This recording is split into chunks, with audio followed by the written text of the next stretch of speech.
stuff for my home improvement project. It was like, ouch. Everything's a little got more expensive. Oh, it's Yeah. probably right back there. Do you know what the public internet is here? I have Delta. I have Delta. Yeah, Sorry, there was a, no, it's all but right. it's asking for security. Security thing. No, yeah. The password. Oh, you know what? It might be, I think there's something else. For it's like our address, isn't it? It's an our address. This address, like 7710, is it? something like that. Oh, look.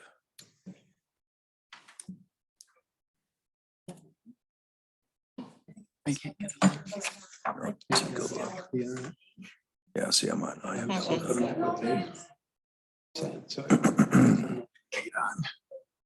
Yeah, looks like it's looks like it's not. I never show you here. Are you on the internet, Alana? Because nobody else is. Yeah, I'm just, Yeah, what? Yeah, you are? Yeah, yeah, I'm on Wi-Fi. I have Delta. I'm on. What did she say? I'm trying to So find she's the on Wi-Fi. password. I'm Delta. Yeah, but. I won't, I don't get anything. 7710. No, No, what is it? it's the same lowercase. Okay. The same lowercase. I'm not, I still not, so I have an agenda. I'll just go from an agenda. She's not in it. She's there. She wasn't.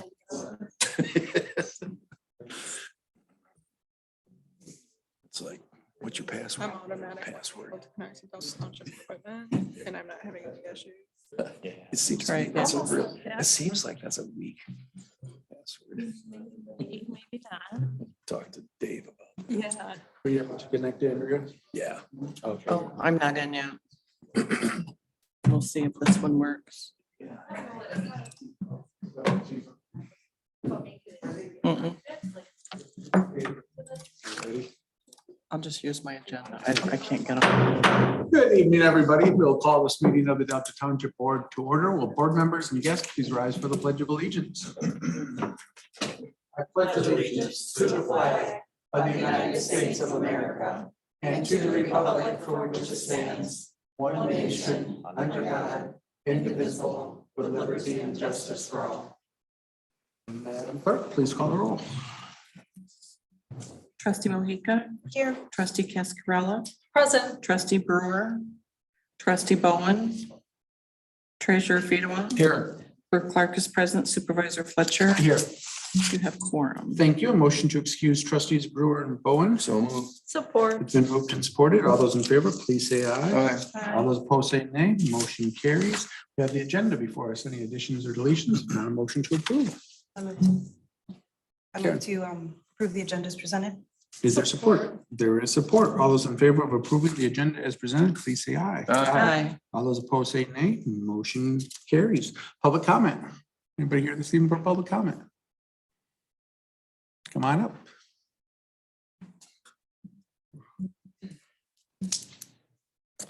Hello, my name is Alana Christ. My address is 6221 Delta River Drive, Lansing, Michigan, 48906. I missed the last couple of meetings. I've been out of town, but I just wanted to update on my progress on broadening my issue with Hawk Meadow Park to broader environmental quality having to do with the township. I'll start off with a follow-up from Parks and Rec. So I did confirm with Marcus Kilpatrick, there are 0 years of experience in any relevant category of conservation, ecology, or any other science-based discipline that would lend to making good decisions on environmental quality, especially when it comes to our public lands. For example, they have sort of unleashed the Department of Corrections on Hawk Meadow Park. And what they did this winter is they actually cut down the owl's roost that had, for the third year in a row, had hosted barred owls. And they did it right in the middle of the breeding season. And as soon as they got done cutting the snag, the owls left. So we have people, including members of this board, making conservation decisions without any scientific backing while ignoring information collection from their own commissions. Also in the Delta magazine here, we have Don't Pollute. In the back here, it says we need to limit things like fertilizers and synthetic chemicals in our lawns. And yet this board voted to authorize for $225 a month, 30 acres of thousands of pounds of water polluting chemicals. Industrial farming is responsible for the overpollution of over half of our waterways in this country. And with the things of climate change coming about, we're losing soils at a rate that we will be out of essential vital topsoil in about 60 years. So the heart and soul of your conservation park is exposed year round, with the exception of the few months that it has the monoculture on it, to losing and degrading the soil quality, as well as losing the ability to sequester carbon. Finally, if you think we're immune from the effects of climate change, where do you think people are going to move when places like the Southwest dry up? If we don't start focusing on our quality of not only our water, but our public lands, then that strain is going to be exacerbated if we continue to make unscientific decisions to benefit to political supporters of Supervisor Fletcher, which is essentially what I boiled down the decision to be.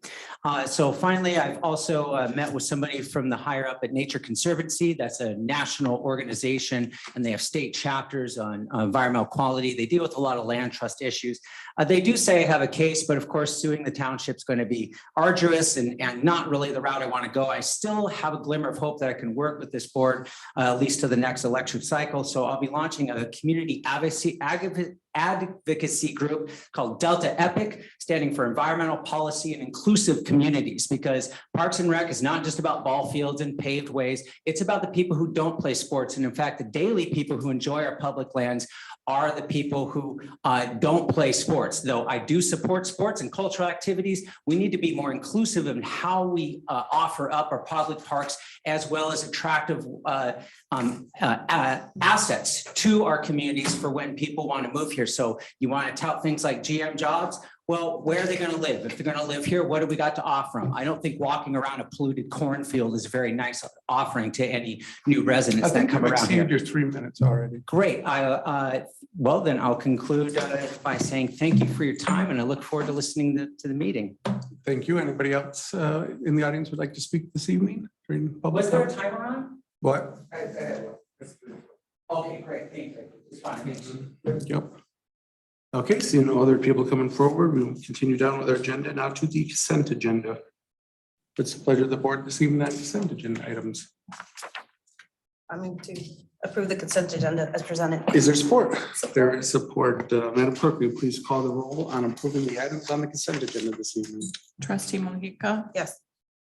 trustee Cascarella, Yes. trustee Brewer, trustee Bowen, Yes. treasurer Fedorov, Yes. clerk Parkes, yes, supervisor Fletcher, Yes. motion carries. Thank you, Madam Clerk. Now we'll continue on to the items of business, and the first one up is the repealing the authorizes the public agency for soil erosion and sediment control that was done in 2007. There was a memo that explained it. What's the pleasure of the board on that? Andrea. I move that the Delta Township Board rescind the January 16, 2007 resolution designating the township as the authorized public agency for soil erosion and sedimentation control, and that the Delta Township Board rescind the August 6, 2007 resolution adopting the soil erosion and sedimentation control procedures as submitted to the DEQ, now EGLE. I further move that the soil erosion and sedimentation control compliance on township projects shall follow the permitting process of the Eaton County Drain Commissioner's Office, and that the township manager is authorized to sign any necessary documents on behalf of the township. Support. It's been moved and supported. Is there discussion? Seeing none, all those in favor, please say aye. Aye. All those opposed say nay. Motion carries. Item number 7, the 2022 municipal water well plugging bid results and recommendation for award. It's a pleasure of the board on that one. Andrea. I move that the Delta Township Board accept the bid from Northern Pump and Well for the 2022 municipal water well plugging project in the amount of $96,840.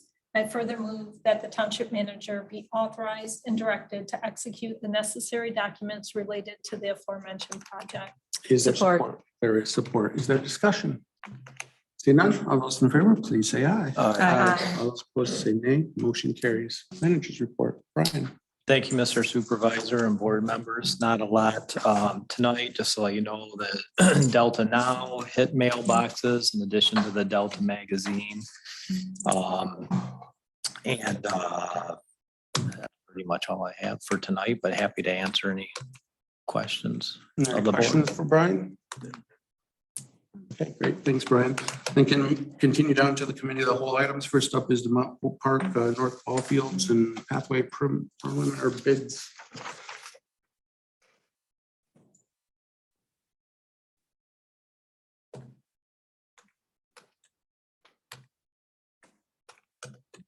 Thank you Supervisor Fletcher, board members, thank you for your time tonight. Quite a lengthy memo in your packet regarding this topic. Kind of another unfortunate result of the current bidding climate we're in terms of all these projects and cost escalations. We had taken bids for the combined pathway and North Ballfield project back in December, and unfortunately only got one bid. It was extremely high, and so we reached out to bidders, talked to them about what kind of cost saving ideas they may have, and we also tried to take some ideas in terms of making it more competitive, getting more bids. We reached out to bidders, we talked to bidders, and so we thought we had reacted to what we heard, and we put it out back in the street after the holidays again and opened the bids just a couple weeks ago. And unfortunately, again, just one bid, same bidder, and despite our efforts to try to do some things at lower costs, it came in higher than it was previously. So where we're at today is to move forward with the whole project. In addition, we've got about $500,000 of grant funding, and we've got 560-some thousand budgeted in our 2022 budget. But to actually proceed with these projects in their entirety at this point, it's going to take another almost $1.4 million. So it's just a huge number there. So similar to the wastewater plant project, we tried to lay out some options for y'all to consider and hopefully have a good discussion on tonight. They range from rejecting the bids and kind of canceling the projects, turning back the grants, to proceeding, with the bids that we've got. And then there's probably some hybrids in there in terms of, delaying either the pathway and maybe bundling that with some additional pathway work that we had grants for in an upcoming year. Delaying the ball field and getting the pathway in place just because it's a lower cost project at this point. So there's several options there, and I can go through those in as much detail as you want, or I can just respond to questions, but we really don't have a staff recommendation tonight because it's a little different from the wastewater plant in terms of we only got one bid. So while we didn't like the numbers for the wastewater resource recovery facility, at least we had multiple bids and we knew kind of that was what the market was bearing. In this case, just the one bid, it's so high over budget that we don't have a good comfort level that that's a number that we should move forward with. And then also just, these are very important projects in terms of our quality of life and our commitment to, providing for our residents. But they don't necessarily have the same level of urgency as maybe the resource recovery facility. So for those reasons, it's tough for staff to stand here and I guess give you a hard recommendation. We thought the approach would be to have a discussion tonight, I guess, see where things are leaning in terms of your desire to move forward with one or both of these. And, I guess we can take it up from there. There's two other pieces of information. One would be, we are opening bids on the Delta Mills restroom for the upper level play structure area where we're converting the old well house building. So we're taking bids on that tomorrow. So tomorrow we'll know kind of where that's at, budget wise. And then the other piece of information is the bids for the Mount Hope project due. They have a bid hold period until April 11th. So we have a couple more weeks to act on those. After that time, the contractor doesn't have to honor their bid. We could ask for an extension if we wanted, but that kind of sets us up to maybe do something on April 4th if we decide we want to move forward with one or both of these. So, so with that, I guess I'd pause and see if there's a discussion you want to have or questions I can answer. Or I can go through. I just have one question. Did you get any feedback from McKenzie? I guess the thing, did they give any feedback on why specifically, like for the ball fields that came in so high? Because I know I'm not an engineer, but there's very little materials and the ball field is moving dirt around. So I'm just kind of baffled as to why that would be so high. Yeah, the feedback we got was, I mean, they're paying more for labor. They're paying Not more. that much more. You won't find a worker anywhere that got 172% raise anytime in a long time. So if they're using that as the answer, they're lying to everybody. No, the feedback we got was that it was across the board. It wasn't any one thing. It was labor, it was diesel fuel, it was trucking cost, it was the cost of the special infield mix, it was the pipe that goes in the ground. I mean, so this is one bidder and we've done a lot of successful projects with them, but they didn't point to any one line item that drove the number.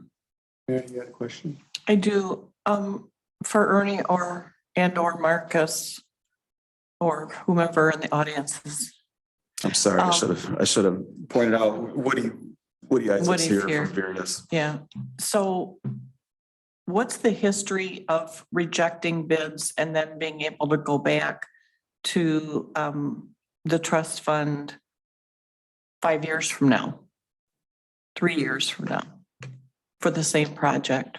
Are you allowed to rebid or not rebid, but to try for another grant for a project you've already rejected? I would think we, first of all, could ask for an extension and ask for another extension and so on to that. I mean, certainly these trying times, DNR is taking that into account because across the state, they're doing the same thing from all municipalities. I don't think we'd be penalized if we were to reject it and apply in the future. Usually that's more has to do with conversions where you're penalized and we don't have that. It's a totally different thing. I guess our initial thought was instead of just kind of returning the grant back in its entirety at this point would be to ask for a delay, ask for a time extension to execute the project and then continue to work with their staff and see if there's an opportunity to increase the grant funding. Like Marcus said, this is not unique to us. And in fact, Marcus, I think you told me that the grant coordinator indicated statewide projects are coming in 2 to 4 times higher than these grants that are 2-3 years old that didn't get built due to COVID reasons. So Well, I mean, I would support making some effort in the next couple of years to do the ball fields. I think they're a more critical component of what we promised our membership, our residents. And that was a youth sports facility. And if we have to carve something out, I would carve out the continuation of the pathway right now. But that's my 2 cents. Dennis, So if many municipalities are experiencing this, we're not alone and unique. And I believe that the DNR is going to have to recognize the economic burdens that have been placed on the municipalities that were unanticipated as a result of all of those issues that you just defined. And they need to account for that. They need to address that in some form rather than an individual municipality that may have bit off more than they can chew. and they can't come up with their match, for example, and they say, well, then they withdraw their application and they sort of get blacklisted. And I don't think that's the case with, the phenomena that we have here right now. So I would like to see that, if the Parks and Rec Association, are they lobbying for any sort of addressment on this, Marcus? Because certainly it's statewide. Well, yes, and keep in mind these grants for Mount Hope or Land and Water Conservation Fund, so a little different than the trust fund, Yeah. which the DNR Trust Fund Board handles. Yes, our MParks, our state association is lobbying. There's some ARPA money that is being considered from the governor. There've been many different options. They've talked about how to roll that out. So we are sitting tight and lobbying as well. Will that be an option for us in the future? We don't know, because I've heard anything from, one thought was take the 3,900 parks in the state and divide the money out by that amount and give it. I've heard somewhere, I think Tri-County may be involved. So there are a number of different ways that things that are being considered. However, we do know that the governor has allocated funds for local parks, so we're monitoring that as well. I think the other thing, a couple of things to keep in mind, to me that's frustrating, is because these are 2019 grants that we received from Land and Water. We didn't get project agreements until last year. So COVID affected their process as well. Again, the Land and Water Conservation Fund, National Park Service was going through a software change, as well as COVID that delayed us for over a year. Now, I'm telling folks, including the DNR, had we gotten where we're supposed to, we would have beaten COVID and these things would be in. But there are other funds we're considering. Now, on the flip side, the trust fund awarded 90% of the grants in 2021. So that added even more to the pot. Kudos to them, because they're able to allocate different amounts of money and percentages based on legislation that's passed in the last couple of years. So, they added more to it. What are they going to do? They haven't indicated that they're going to be able to help from that standpoint, at least the DNR grant funding cycle. We're even talking about in the future, can we apply for grants to match what we've already got? And I don't think that's going to be an option either. So just a refresher, are both of these projects Land and Water Conservation Fund? Yes, sir, because those score, Mount Hope scores better under Land and Water than the Rice Trust Fund. So we've made a history. And we ponied up 50%, right? Yes. Okay.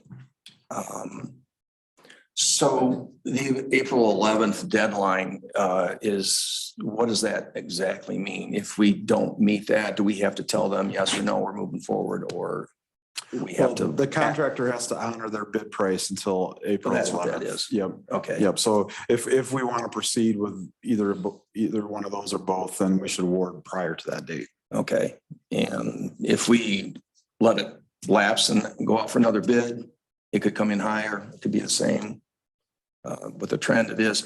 Has there been any thought internally with staff of using some of the incoming infrastructure money that we're going to be getting to offset the cost for this development? I guess I don't think there has been any. I don't know what part of this would qualify. I mean, my understanding of the infrastructure money, it's targeted towards roads and bridges and stormwater and PFAS and lead service lines. So I personally don't know if I haven't heard of anything that qualifies on these projects. I don't know if that's correct. I'm talking about the pass-through infrastructure through Michigan. I think infrastructure projects that include public recreation qualify for that. So has staff thought about that at all?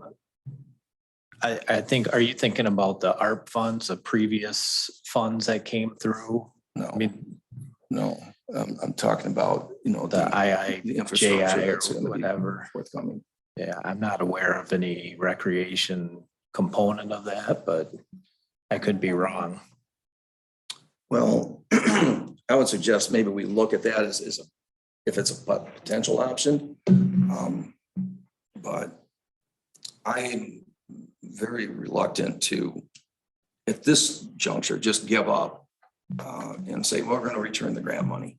Because I think there's a lot of things going on that are evolving, and we can have a little time to determine, what is going to be forthcoming as a matter of any public policy changes to help accommodate not just Delta Township, but every single community that's facing these same sort of constraints. So I just don't want to pull the trigger tonight.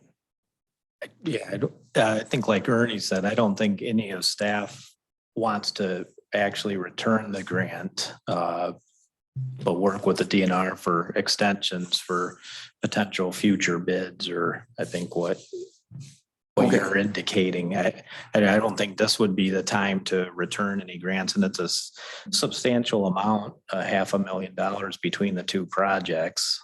Yeah. And then looking at the numbers, and this is my last comment, is that the smallest percentage of additional funding required for either of these two projects is the pathway. And $290,000, if I'm right, if I'm reading this right. So I know Mackenzie wants to bundle it and they give us a deal on that. One last question, Ernie. As far as the dugouts, I mean, is there an option not to do the dugouts and save some money on that? And if so, how much? Yeah, when I mentioned adding, so the way the bid's structured right now, we add dugouts to one of the new fields, and it was kind of the championship field. It's got a scoreboard. That was kind of the original idea of way back from master planning that we kind of carried through the project. So as an alternate, we said, let's add similar, not the scoreboard, but team benches, the shelter, for the other fields. So both the second new field, and then go back and do the other two fields that are there right now. And so that's what that is. And that's about $175,000. Okay. For the two fields. The three fields. Yeah. And that includes the scoreboard and all that. So the base bid would have the player benches and dugouts in the scoreboard for the one field. And then the alternate for 175 would add just the dugouts to the other three fields. Okay, so if we didn't do the dugouts at all, and we didn't do the benches, and we didn't do the scoreboard, how much would that collectively reduce the cost? We don't have a firm number on that, but I'm going to guess it's in the $250,000 range. $250,000. Okay, thank you. Yep. Yeah, appreciate the information. I don't know if my questions might be, Marcus, if they may be more directed towards you. I definitely would support just delaying the project and trying to get a grant extension, and glad that's the kind of the direction that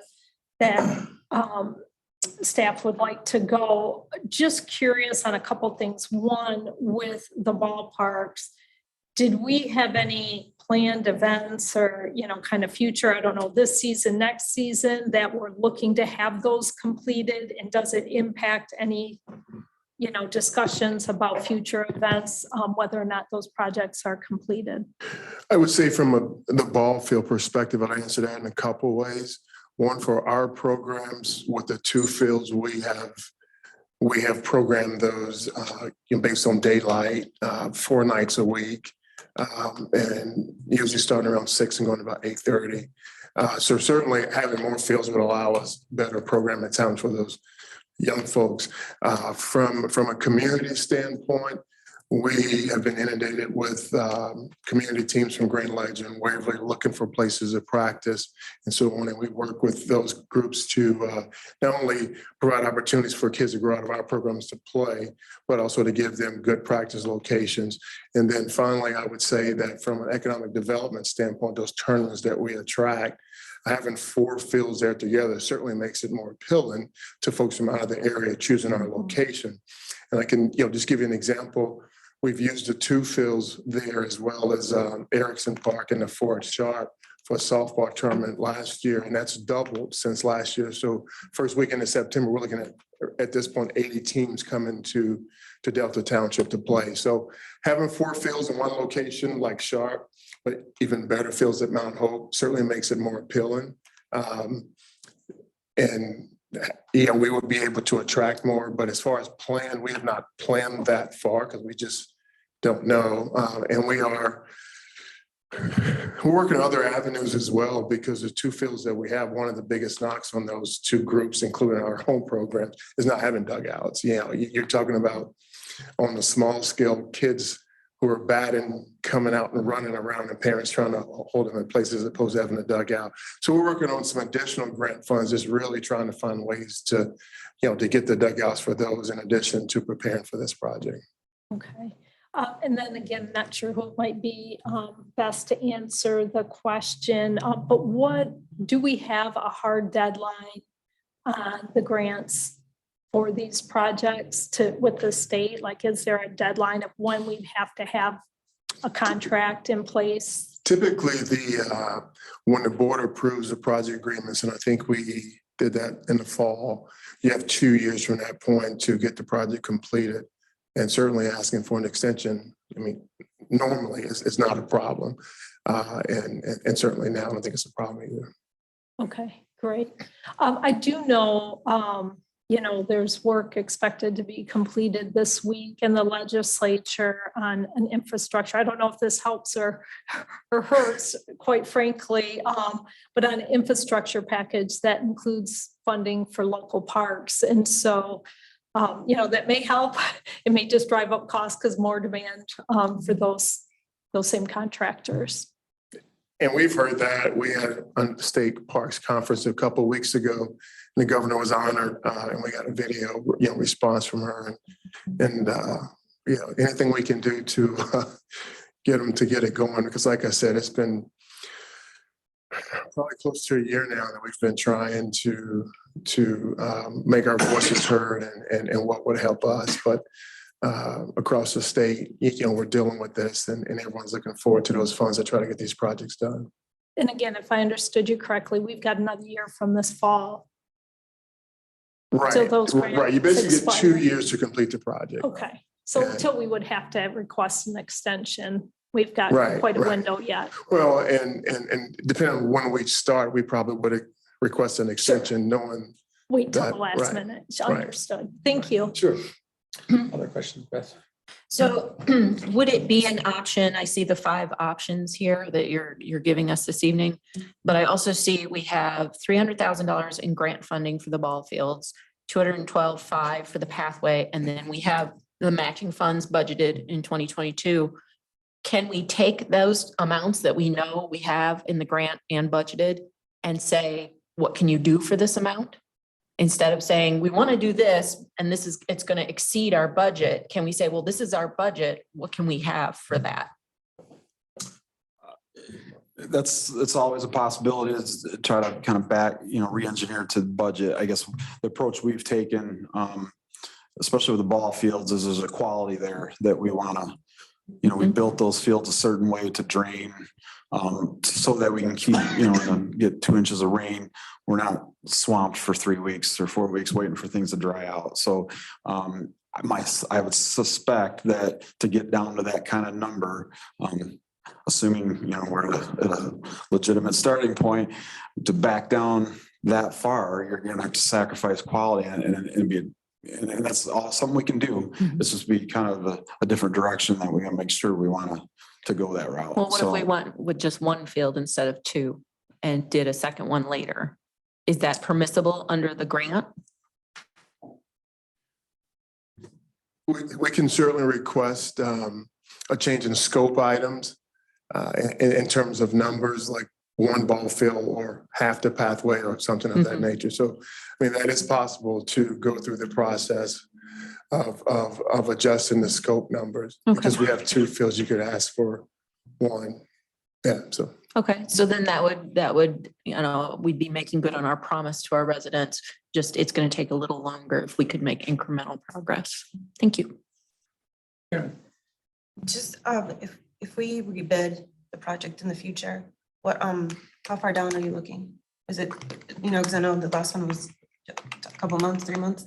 How far down would you rebid that? I guess based on what feedback I've heard from contractors, so like even with the water resource recovery facility,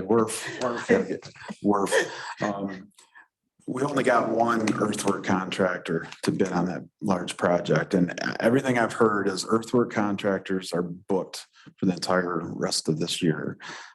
So that tells me we should probably not, we're at least another year out, and then kind of reevaluate and see, what's the forecast, what's the economy, what's projects levels looking like, next January, and then make a decision. Yeah, it looks like a more favorable bidding climate. There's less work being advertised for bids. So I think you're a minimum of a year out just to see if things cool off and maybe some more contractors come online because of the demand. But the other thing, there's going to be competing work, the IIJA funds that'll come out online. I mean, there's all these contractors they bid all this kind of work. So whether it's the treatment plant or sewers and roads and freeways and these fields, it's all the same type of contractor. So it feels like there's going to be a lot of heavy workload for several years. But I don't think rebidding it this year doesn't make any sense to me. I know that they're already booked.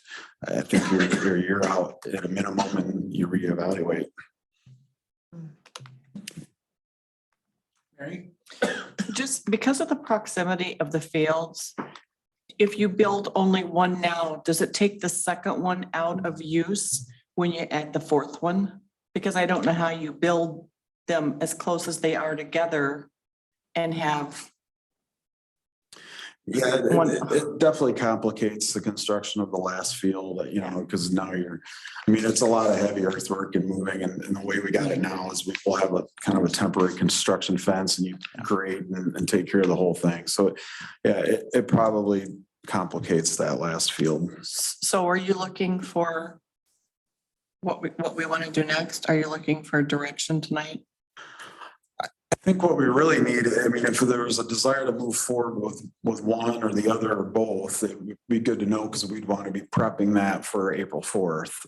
If the idea is, no, we just need to pump the brakes on both of these and kind of regroup, then, that'd be good to know too. And then, kind of sets our next step. So, but I don't need a firm decision tonight. And so I just trying to get a flavor for what you'd like to see.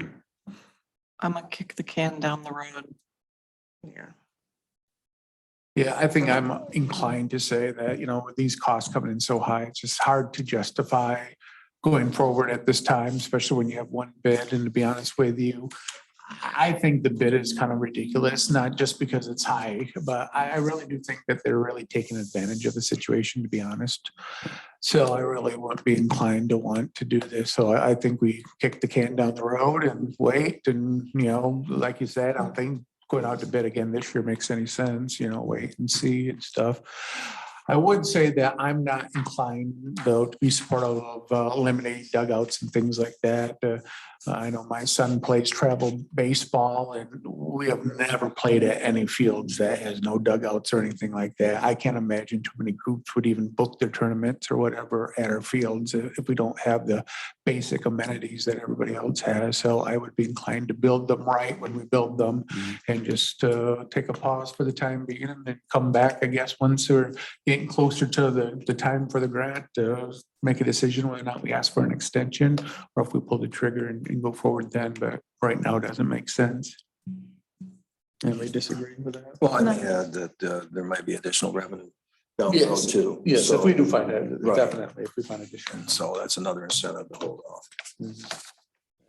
Even though we have more additional revenue, I hate paying prices that Mackenzie is asking for to do these, Well, even if we had it funded.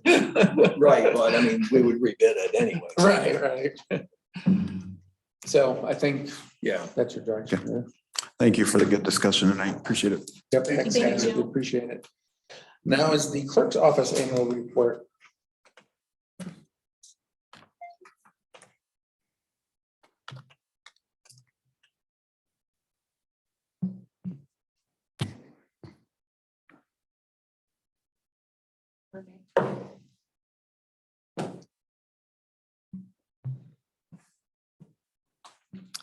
Thank you.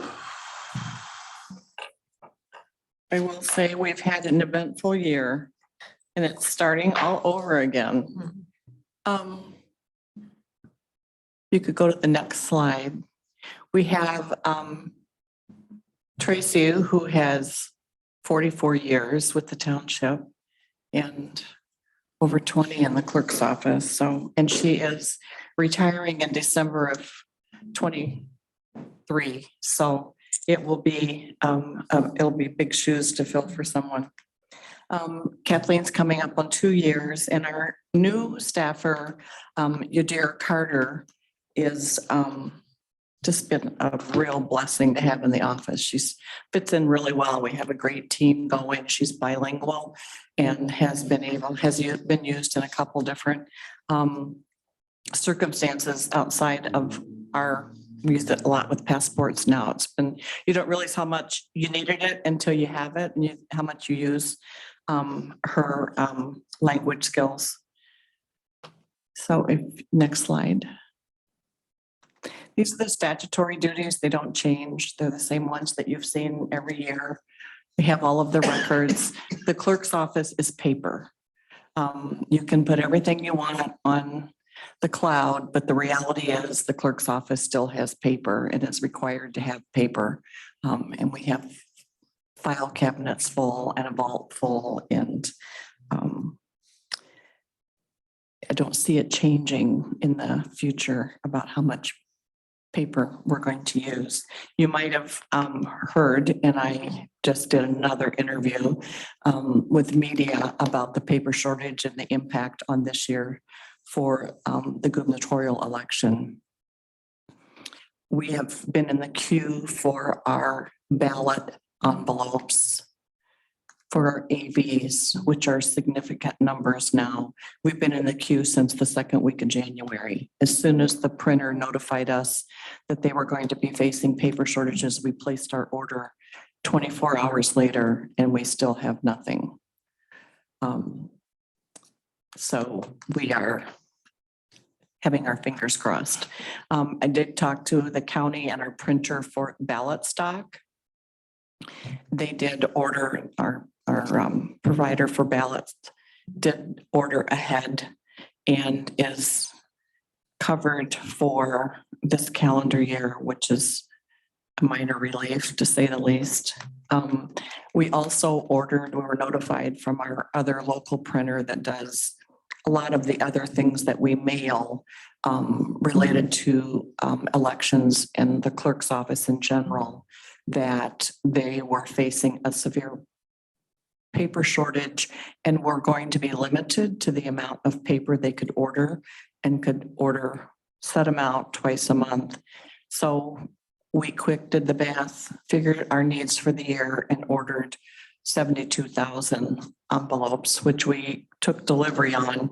So we are covered for this calendar year, but this shortage is beyond Michigan and it's spreading, getting a little more serious for people who didn't take those conversations with the printers when they were notified that there's shortages and to start planning and ordering. So it'll be interesting to see how the whole year plays out. Next slide, please. That's just more of the non statutory duties that we do, and I'm going to go through most of them as we go through the slides in terms of the numbers. We are popular with notary services. Nobody wants to do them anymore. So we have a lot of notary. Next slide. And the next one. Elections, we give you a 4-year history each time, and you will notice significant changes just under, for example, under 2020, our registered voters from March to November was over 1,000 voter increase. And if you look at the elections should be in even years. As townships, we don't have scheduled elections in odd years. And we've had a minimum of one election every year since I've been clerk in 2011. So this year we had in 21, we had 2 school elections. And if you look at the number of ballots that we had cast, and people call you wanting to know why their taxes are what they are, you can explain that each of those millages are attached to their tax bill. And we have usually a 20%, 17, 23 high percent participation. We have very high participation in our candidate elections, but really, really poor participation in our school tax related elections. I think they're really poor, but when I talk to other clerks, ours are high compared to what they're getting for school. A lot of them are getting single digit turnouts. So any questions on that particular page? The other thing, we are now required under Prop 3 of 2018 to have a minimum of 8 hours open on the weekend immediately preceding an election. And we were open for the May and the November elections this year, but we had no voter registrations that time. If you go back and look at 20 and look at the voter registrations that we did in 20, which was really the first year that came into play of any significance, we did pretty well. Next slide. Cemeteries were very busy this year. You can see our burials increased quite a bit and our plots sold there. We had several people buying for pre-planning this year. And if you go down to our total plots sold, it's the highest that we have had since I've been here. So it's the highest since 2011. And on the foundation orders, those are the first year we started tracking them in 2020. Prior to that, the guys were doing them on their own, and then we would get all the calls about the status. So we do the paperwork now so that we can talk to our residents and answer their questions. So the scatter garden remains available for a plaque. You can scatter ashes at no cost. If you don't have the money to buy a cremains parcel and open it, you can scatter ashes and then at some point in the future add the plaque name if you would like, or not. But that without the plaque name, you're not included in the historical data. That's our record for that. Our columbarium is just almost half sold, which will mean in the next 12 to 24 months, we need to review. When Johnny Harmon was still here before he retired, he told me that trigger point was when the columbarium was half sold to start looking at planning to add one to Hillside. So that'll be in our future, but a year, 2, 3 down the road. Next slide, please. This is a summary of our board meetings. You all know because you all were here, but there's pretty much nothing significantly different, or just plugging along, nothing real exciting in that one. Next. Passports are picking up. We had a real crash in our income with COVID. Typically pre-COVID, our passport income paid for a assistant position in the clerk's office. So the loss of that revenue in 20 was pretty significant. So you can see that we're back up. In addition, the US State Department, who sets the fees for everything, how much you can charge for your processing fee. And they raised that fee in the middle of 2019 by $10. But when you do hundreds of passports, it does make a difference. And that's why you see the increase in the total fees in 2019, for example, when we had less actual money collected, but our fees portion was higher. And that was because that was the trigger. And we are climbing back to where we were pre-COVID, and we have been steadily busy. We went to appointment only for passports. In when we opened back up, opened the building back up in 20. And we have remained that way so that we can keep families from accumulating in the lobby, just because we're not totally out of COVID yet and we get lots of babies. So we have kept appointments only, and it's worked well. Some days we have an appointment every hour, and other days we have, half of them booked. Our fees, postage fees, if you can see, went up substantially. 2 reasons. More and more people are expediting their passports because right now it's a 3-month wait. Processing time is rough for to receive a passport without expediting it. So they're paying the nearly $25 to have their passport expedited out and expedited back. So if you're a family and you want them expedited back, you have to pay the fee per family member, there's not a one fee for the family, because passport applications can be separated. And the dad may go one place and one kid goes someplace else, and a third place gets mom and another child. So it's very different, and there's no rhyme or reason. They just roll them out. However, whoever has openings and are less backed up, there's not all their passport agencies or processing centers are open still. So it has caused still a considerable delay, and a lot more people are applying now in hopes that they will get to travel. Next slide, please.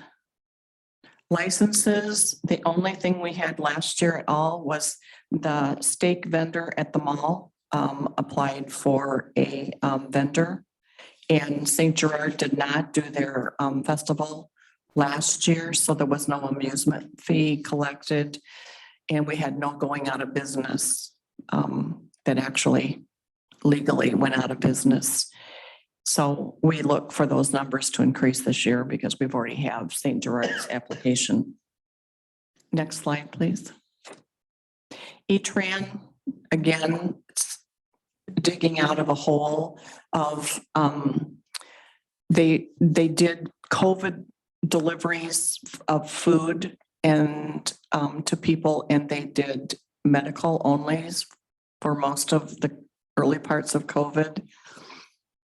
And they were all without charge because they were underwritten.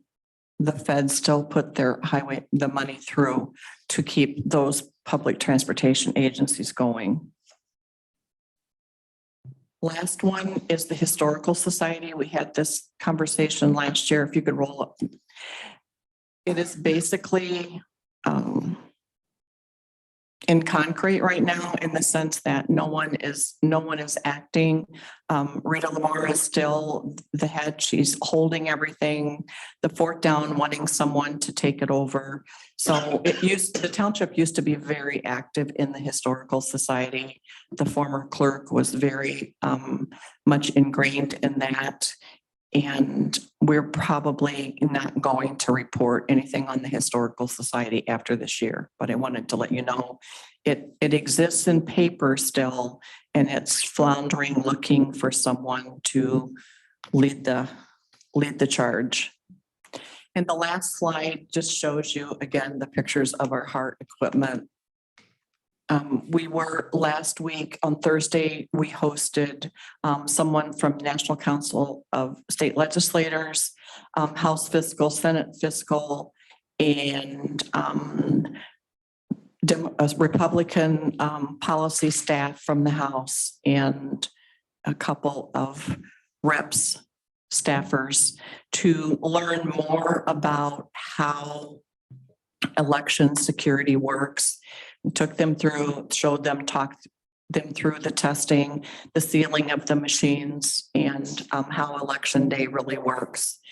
And it seemed to be, there was a lot of questions, so hopefully it was something that served their purposes. I want to talk just real quickly now. Are there any questions about the update, that report itself? I want to give you a quick update on E-Tran. I represent the township on the E-Tran board, and we just approved a structural change in leadership. We have an open executive director position that we're posting with an annual salary of $72,000 plus benefits. And then Donna Webb, who is the current general manager, is moving to finance director, and that would be for $62,000. So there's an open position there. We are in significant talks with the other two transportation agencies in the Tri-County about finding a way to have a smoother, less cumbersome transition from county line to county line. And what a more coordinated system, not necessarily a merger. No one's going that deep in the weeds, but a conversation of what could this look like.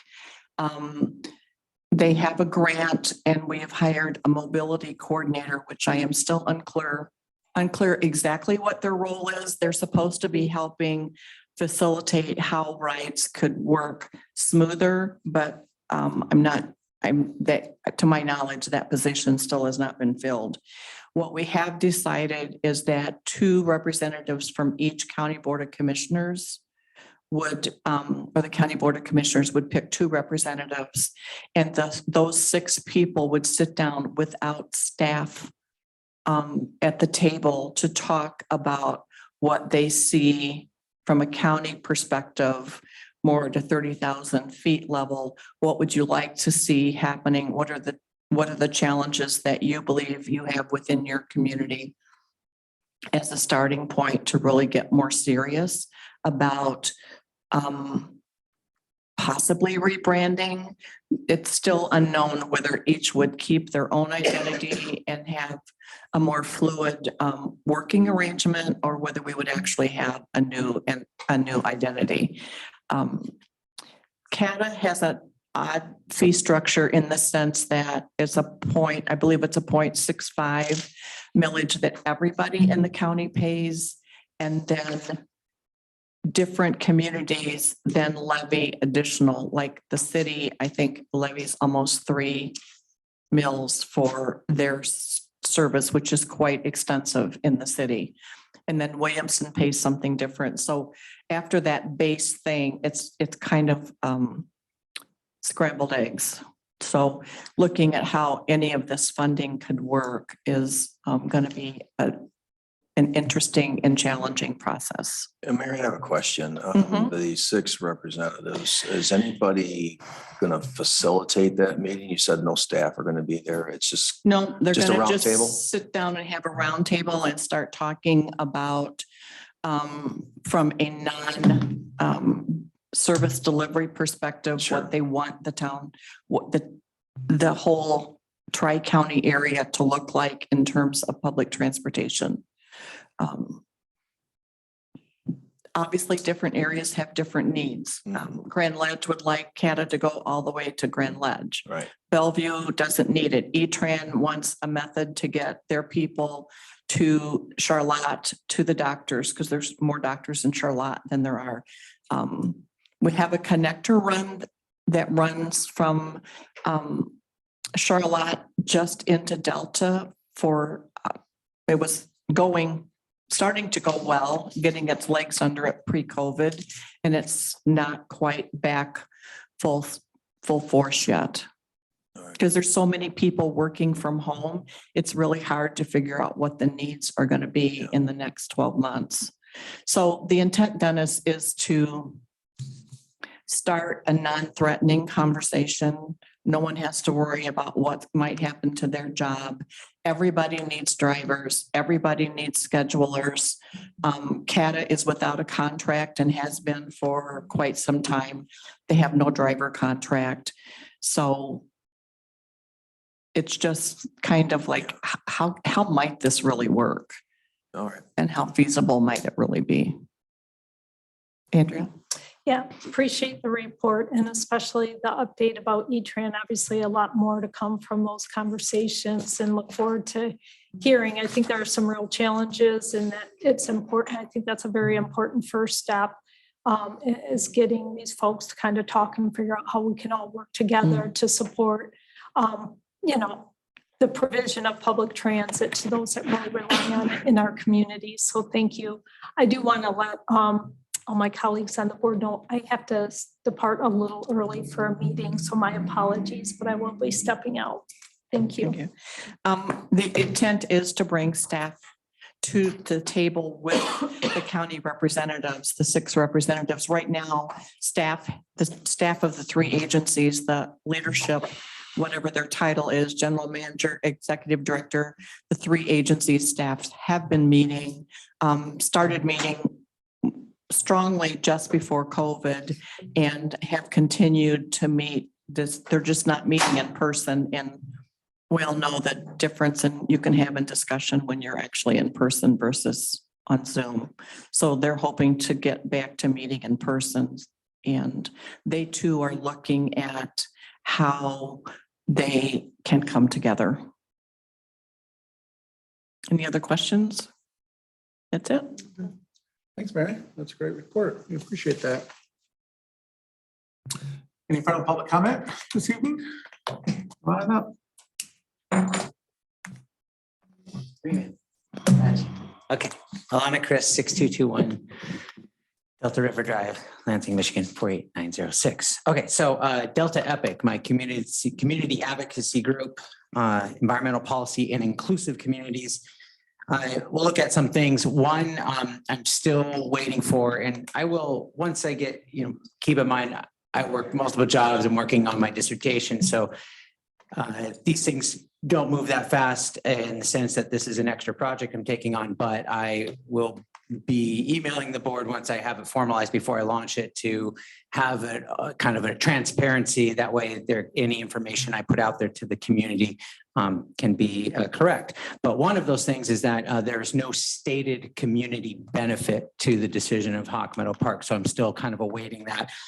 If it's left absent for those who voted for the industrial farming and pollution of our lands, then I will fill that void.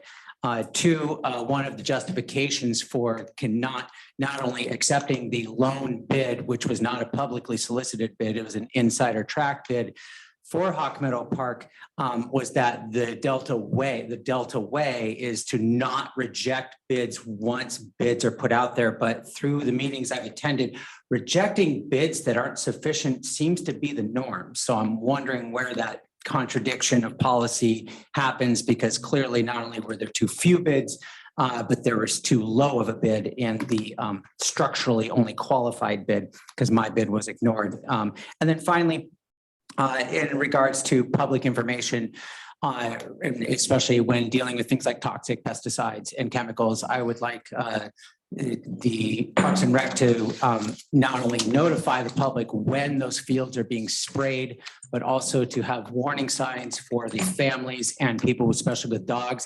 Even though it's not an off-leash dog park, People have their dogs all the time off of there, and to not, that way they know at least a sufficient time period before and after. So that way their kids and dogs don't go gallivanting around in the toxic fields of Hawk Meadow Park. So that's my request, that the board work with Marcus to put the sufficient warning signs up during that time period. And thank you very much. Good meeting. I'll see you guys next time. Any other public comment this evening? Seeing none? Any final comments from the board? Yeah, I'd Dustin just and like Dennis. to apologize to the board and to all of our people here for my tardiness. For what? Just apologize. It was not meant to be disrespectful. I thought I gave myself enough time to get here and I was wrong. So. Okay. Yeah, I saw on Facebook that the senior council is reconstituting itself. And does any board member aware of any of that that's going on with them? That they're changing their direction and their scope? I was kind of surprised. It was Gloria Kavanaugh had put it out there. I think I probably saw the same post. that you Yeah, I said. just didn't know if anybody else knew anything about it or staff knew anything about it. It sounds like, what's the difference between what they're actually, it's larger than just Delta Township from what I could read. And it seemed more geared towards recreational opportunities and things like that in events. So I just thought that maybe some other board members or staff would know a little bit about it. Because we haven't heard from the senior council in quite a while. And if they're not going to be necessarily associated with Delta Township, maybe we should rethink whether, we constitute them as a Delta Township senior council or not. That's all I'm saying. Sound like that's defunct, but Brian, did you? Marcus, if you're still here. Marcus has been working with the senior council, so you probably better have to give a update on that. Yes, thank you. Senior council presented an annual report to our commission several months ago. And at that time, they were asking for help in terms of recruiting new members and things of that. So one of our commissioners led an effort that brought the senior council in along with staff to work towards how do we better increase participation. And after several meetings, the decision was made that the senior council would move to an advisory group where quarterly we would meet with them. They would share with us things they like to see in the newsletters and trips and things of that nature. So that's worked better for our department from that perspective. Now, I did hear that they have chosen to continue their efforts in a different way, and that's certainly fine. But from a departmental standpoint, they better serve us with meeting with us 3 or 4 times a year, working on goals and objectives, including, as I said, newsletters, what type of things are we going to target to get out to our seniors, what type of trips we want to have, and so on. Well, I interpreted what they said, that they're becoming more of a regional focus as well because of the staff, the participation. I think that's the case. As we know, their numbers since its inception have declined, tremendously. Yeah. And there are a number of reasons why some feel as though those numbers have declined. So I think some of their focus and things they wanted to do got out a little outside of what we do as a department. So we've worked to, still maintain them in what we do, but in a new way. And Gloria moved out of Delta. Mhm. She moved out of the county even. A couple of years ago, yes.